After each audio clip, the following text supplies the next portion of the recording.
Hi, welcome to Pennsylvania Newsmakers, and thanks for watching. Well, we continue our reaction to Governor Rendell's inaugural address, some of the things that Governor Rendell wants to do in the second administration. We have a couple of great guests, and you'll get to meet them in a moment. This is Pennsylvania Newsmakers, a fast-paced, unrehearsed weekly discussion with and about the leaders who shape your world. And now, here's your host, Terry Madonna. Hi, welcome back. Terry Madonna here. I do know the difference between those and them. Joining me, as he occasionally does, to chat about the county, since he's I think what I'll call the resident expert on county government, is Doug Hill. He's the executive director of the County Commissioners Association of Pennsylvania. Doug, welcome. Great is that right? It's the County Commissioners of Pennsylvania Association of County Commissioners Association. I got that right. Pennsylvania. Yeah, even though I don't know the difference between those and them, I got. As always, Doug, you know you're welcome. Great to be here. Probably nobody knows more about county government than you do. And you know, we're doing a little series over a couple of weeks on this reaction to Governor Rendell's agenda. It's the big thing in the state. You know, he's got this very ambitious agenda. And what we thought we'd have you come in and sort of chat with us about the state of the state. How about state of the county? Okay. And where you see counties at the moment and where they might head, you know, particularly in the next 4 years under the Rendell administration. Oh, great. Yeah, generally the counties are doing well, but they're suffering from the effects of long-term declines in state and federal funding and trying to find ways to still provide all the services our citizens want and the statutes demand, and do it really on a tax base that's not much more than the property tax. Let me just interrupt. You know what's kind of weird is that everybody gets a tax bill. You know, they come in the mail. We complain a lot about the school tax, but not so much about the county tax. Is that changing? That is going to be changing. I want you to make that point. It is, because really the level of growth at the county level has been faster than any other level of government in the Commonwealth, including the schools. And particularly once we start to factor in the eventual decrease in school property taxes, folks are really going to be focusing more on where the tax rates are going at the county level. Right. What are talk a little bit about some of the increased functions that, you know, county commissioners, county government has, you know, had to assume in Pennsylvania's counties. I mean, huge change in the last 20 or 30 years. Your county government's being asked to do more, provide more kinds of services than the typical services 20 or 30 years ago we would expect. Oh yeah, very much so. Counties were the caretaker governments at the beginning of the last century. About the middle of the century, we began to take on human services programs. The judicial corrections programs began to expand significantly. Mandatory sentencing meant we've more than quadrupled our jail populations. And then we've taken on solid waste planning, 911 systems, hazardous materials planning, elder abuse services, and the list goes on and on. And part of the reason for that is the state's too big to do it. Right. Pennsylvania's municipalities are too small, too fragmented, and so the counties demographically, geographically, and to a lesser extent economically are well situated to provide those services. Governor Rendell has this very ambitious agenda. You know, most of the health care, the infrastructure and highways, something I'm sure in particular you folks, the counties, care about, and you care about health care. This environment stuff with energy. What is your agenda? I mean, if you could get the ear of the governor right now and you say, okay, Governor Rendell, this is what you ought to do to help counties, what would you tell him? Okay, well, probably the top 4 things would be a better tax base for counties rather than just relying on the real property tax. Better funding for county programs, particularly the ones the state requires us to do, things like mental health, mental retardation, children and youth. Change in the place of confinement. That is, right now counties house about 2,500 prisoners that actually are state prisoners. And then, yes, we Is that because there's not enough room in the state prisons? No, it's actually something unique to Pennsylvania. The sentencing judge has discretion. Anyone sentenced 2 to 5 years, the judge can say state facility, county facility. Now, I don't think a lot of people know that. No. I mean, no, that's a good. I'm glad you made that point. I forgot about that. I knew it, and now you just reminded me. Go ahead. Yeah, and then our 4th point is, yes, we need to be partners in the discussion on mass transit and bridges and highways. Yeah, I mean, I don't. I mean, it's amazing how county government has been asked to do more, and what we call unfunded mandates of, every time you get a program to do, state government doesn't provide, let's be candid about it, doesn't provide the full resources to do it. So you're sort of stuck in this middle ground where you've got to do the program, you got to do what the state says, but on the other hand, you're not provided, the revenue to do that. Well, let's talk then about if you want to get rid of. Now, do you want to get rid of the property tax, or do you want some other options? We're just looking for other options, and the reason is if you got rid of the property tax altogether, the way the Pennsylvania income or sales taxes, for example, are structured, they aren't business taxes, and so you'd have a pretty significant shift from the business community to individual taxpayers. So we think a property tax still has to be part of the mix. Right. And in fact, we have some areas of the state, the Poconos, for example, where there are a lot of out-of-state residents. Yep. And their property tax is more fair. Yep. All right, go ahead. I'm chatting with Doug Hill from the County Commissioners Association. We're going to take a break. We're going to continue this discussion after these words. This broadcast of Pennsylvania Newsmakers is presented by the Pennsylvania Chamber of Business and Industry, the statewide voice of business. This broadcast of Pennsylvania Newsmakers is presented by Pennsylvania Medical Society. Doctors and patients, preserve the relationship. And by the Pennsylvania Manufacturers Association. Business in Pennsylvania is our business. Hi, welcome back to Pennsylvania Newsmakers. We're getting responses to Governor Rendell's inaugural a week and a half ago. Governor laid out a very ambitious agenda. We're hearing at the moment from Doug Hill from the County Commissioners Association. We're going to hear from head of a conservative think tank. We're going to get his views about what he thinks the legislature and the governor ought to do in this new session. Doug, let's talk a little bit about the one thing, and I know I didn't talk with you about this, but I have to ask you about this. There was a lot of debate about after the election what would happen with the election machinery and whether it would work or not, and there were some complaints here and there, and generally give us your overall impression about how the election went. From the counties are responsible for conducting the elections and picking this new technology. Go ahead. I think we did exceptionally well when you consider that most of the counties didn't even have their equipment selected 3 months out from last May's primary.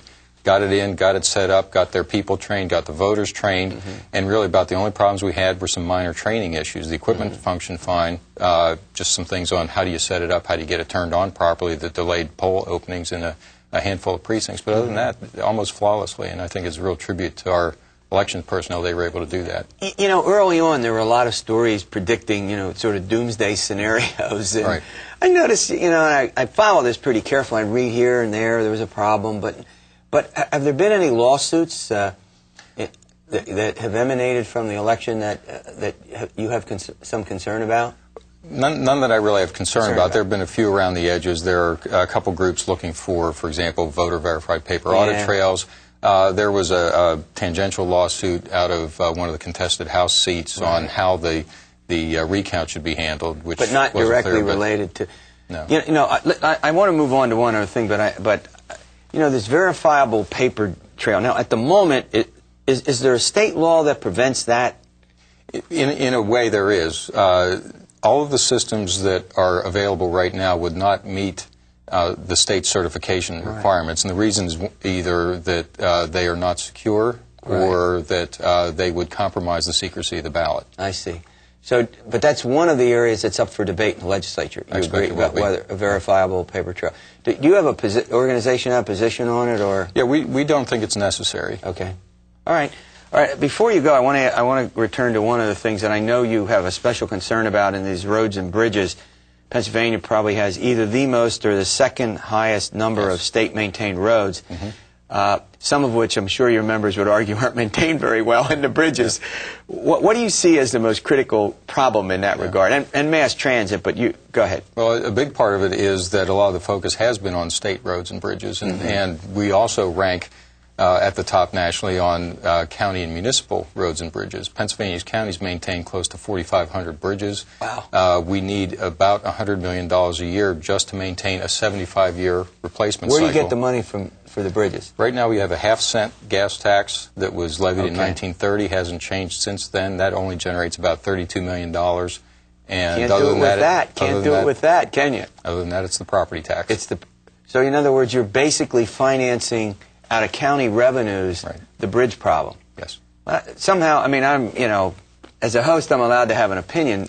Somehow that doesn't make any sense to me. You can't do, I mean, structurally, these bridges, it seems to me, need to be a state responsibility for funding. Would you agree with that? We agree, and we've expressed support for some of the conclusions in the Governor's Transportation Funding Reform Commission, specifically an increase of some tax or You testified and made that recommendation. Yes, we did. And the legislature obviously will take that up in some form. And we hope they do. And the Governor's dealing with the whole issue of mass transit. Yeah, and we'll see if...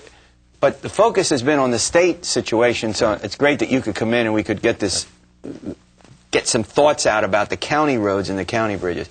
All right, my guest for this half of the program has been Doug Hill. When we come back, we're going to check in with the Commonwealth Foundation and get some of the thoughts of one of their leaders about how he sees the progress in the state, what he thinks ought to be done, get his reaction to Governor Rendell's, quote, ambitious agenda. And we'll do that after these words. This broadcast of Pennsylvania Newsmakers is presented by the Pennsylvania Credit Union Association, Pennsylvania Credit Unions, where people are worth more than money. And by the Energy Association of Pennsylvania, Pennsylvania's energy information source. This broadcast of Pennsylvania Newsmakers is presented by the State System of Higher Education, 14 state-owned universities. The state system is the largest provider of higher education in Pennsylvania. And by the Hospital and Health System Association of Pennsylvania, working towards a healthy Pennsylvania. Hi, welcome back to Pennsylvania Newsmakers. Well, we continue with our assessment. We're having different folks from different organizations come in and sort of look at Governor Rendell's agenda, and he starts his new 4 years, got a very ambitious agenda out here. Joining me is Matt Brouillette. He's the president of the Commonwealth Foundation. It's not even of Pennsylvania. No. We assume Commonwealth. That's right. Well, there's a couple others, there's only four. But you're right. All right, Matt. Hey, thanks for coming on. I appreciate it. Thanks for having me. Well, let's go to a couple of the things that, I mean, first of all, you heard Governor Rendell a week and a half ago, got the health care proposal out there. He's got a very ambitious agenda. What is your take on where you think he's trying to take the state? And I guess from your organizational point of view, it's not a place you would like to go, but I don't want to put words in your mouth. No, it's not really, because what we have found is that Governor Rendell believes that government has a role in our lives, as do we. However, he has taken government into areas where we would say government is incompetent to do these things. And government is not going to be what revitalizes our economy. That comes down to entrepreneurs, free people. Private sector. Absolutely. And it is not the government being the solution, as President Reagan said. It's the problem. And unfortunately, Governor Rendell, in his assessment, believes that government ought to be more involved in our health care, more involved in job creation. And we've seen it through lots of the programs, the borrowing of billions, the raising of taxes. We think that's taking us in the wrong direction in order to revitalize our economy, improve our schools. So there's a lot of areas we could go on where we would disagree with the direction he's taking us. All right, let's talk first of all. I mean, let's pick out a couple of them. Let's talk about taxes. I could be wrong about this, but there's the structural deficit that exists in the state. I mean, most people, I think, would agree now that we face some indebtedness that needs to be taken care of, whether we talk about Medicaid or mass transit and highway funding or the governor's health care plan. And we've got the switch in property tax. They're going to come back and look at the statewide sales tax. I want to talk with you specifically about that. And if there's other areas, we can certainly get into those. Do you think that more ought to be done with the property tax situation, and that the sales tax ought to be used in place of a substantial part of the property tax? Well, I think the premise has been all wrong in terms of how we've approached this problem of property taxes. We keep arguing over which revenue source we're going to tap in order to fund our schools, and we're not talking about the spending side of the equation. And until we address how much we're spending in education, where we're spending it, on what things we're spending it on, there's never going to be enough money. We might be able to shift from property to sales or income, but it's never going to be enough. So we have to have that discussion about the spending side and how we're going to control the costs in education before we can ever find a real solution to that problem. But having said that, I mean, let's say it doesn't occur. Yeah. And you know, even conservative Republicans, guys like Representative Rohr, who's led the charge among the conservatives in the House, State House of Representatives, on this issue, wants the sales tax used. I mean, if you had to pick a way, what would your way be? Understanding what you've just said. Yeah, in terms of tax policy, we would argue that consumption taxes are better than income or property taxes. So if we're going to be shifting away from property taxes as a revenue source for our schools, the sales tax might be a more feasible approach. But again, that then shifts the funding to the state rather than the locality. There are arguments pro and con for shifting the funding of the schools. But it has also created the problem that we have of having funding half from the locality and half from the state. And we may have to shift from one to the other. Well, this year, and we're going to do some programs on it later on, and I mean, every single school district but 3 have study commissions, and they're required to make some recommendation about using the earned income tax or the personal income tax at the school district level. And without getting into details of it, you can get a 25% reduction in your property tax on average in order to pick up one of these other 2 taxes. Have you thought about that and whether that's the right approach? Yeah, in fact, we're going to be having a policy brief on that issue, on Act 1, explaining what it is, the shifts, and some of the ramifications that a lot of people haven't thought about. Because if you're looking at a school district that is saying we're going to double our earned income tax or we're going to impose a personal income tax, the difference being one is the personal income is a broader net that is cast. Sure. That there will be some tax competitiveness issues between districts because those taxes are then applied to your small businesses and they're applied in many areas that a lot of people haven't thought about. Yeah. So, I was going to say that's not something. Yeah, you're making me think about it for the first time. We're going to be back. We're going to take a break with Matt Brouillette, my special guest from the Commonwealth Foundation. We're getting his organization's position relative to this ambitious, I think, is that right? You call it ambitious, wouldn't you? Oh, absolutely. Ambitious Rendell agenda as he starts his second term. We'll be back after these words. This broadcast of Pennsylvania Newsmakers is presented by the Pennsylvania Builders Association, building today for a better tomorrow, and by the Pennsylvania Cyber Charter School, bringing educational innovation and freedom to the children of Pennsylvania.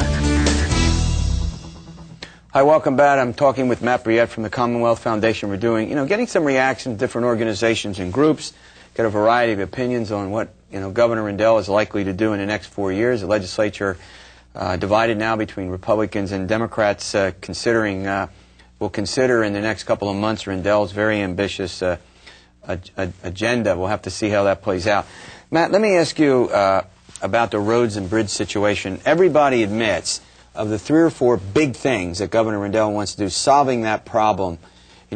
We have hundreds of miles of state roads. We've got thousands of bridges. The number is not in my head. Maybe you have it that we have to maintain anyway, and we have to find a way to pay for it. Give me what in a perfect Matt Brouillette world. What would that be? Well, the transportation crisis that we're facing is very real out there, and in fact, a price tag was put on it at $1.7 billion. Yes, right. The Transportation Funding and Reform Commission that released its report. And they laid out a myriad taxes, gas tax, income tax, local sales tax, realty, all sorts of fees in order to generate that money. The question is, how are we going to do that? And I don't think there's going to be much of an appetite to raise all of those taxes right away here in the next couple of months. Including gas tax, given that's correct. Gasoline prices going up a little bit. Go ahead, I didn't want to interrupt you. That's all right. The Reform Commission had almost a footnote in their report as a means to start solving this problem. And it's an approach that we have applauded Governor Rendell for pursuing, and that is the use of public-private partnerships, whereby you bring private sector capital and experience into solving these public problems. The biggest example is the leasing of the Pennsylvania Turnpike. The Governor Rendell announced an expression or asked for expressions of interest. More than 40 companies came forward and said, we would be interested in partnering with you. Let me ask you, obviously, you're unhappy with Governor Rendell's expansionist programs for state government. You've articulated it not just here but in many other places. But were you surprised that Governor Rendell would sit out there and at least contemplate doing something with the not really, turnpike? because, he did a lot of this as mayor. Yeah, he is very pragmatic in the sense of saying, okay, we have an asset that's worth tens of billions of dollars. If we were able to lease it to a private company, still retain ownership of it as the state, but lease it, which could then in turn provide interest, annual interest that could more than cover this transportation funding shortfall. Hey, this is a win-win. No, you don't have to raise taxes, but then you can fund those things. And I could be wrong about this. I mean, given the changes that have occurred in the Pennsylvania legislature, I think it's more conservative now as a whole. I agree. Much more in the House. And many of the people elected, there are probably 50 or 60 people in the Republican caucus in the state House alone who were elected, running against taxes, running against the pay hike, running against Rendell's ambitious agenda. So your point is, doing it that way with the leasing or the sale, whatever that means, of the Turnpike Commission is more doable politically, you think? Oh, I think absolutely. It's more doable politically, not just because of the changing dynamics in the General Assembly, but also the fact that it's either raise all of these taxes or lease this asset. Right. I think that that's an easy decision. We're almost out of time, but I want to piggyback on that. Some people have talked to me, they've come up to me or emailed me and have expressed concern about leasing it or selling it to a foreign entity. There's a little chauvinism going on here. Is that a particular problem to you? No, absolutely not. I think that this is the opposite side of outsourcing. We now get to insource a bunch of foreign capital into Pennsylvania. Yeah, that's true. We don't have to worry about some foreign company picking up and taking the turnpike over. That asset is ours, and it would be wonderful if a domestic company were to win that lease. Great update. Thanks for coming on the show. We'll see you next week for another edition of Pennsylvania Newsmakers, and as I like to say, stay well.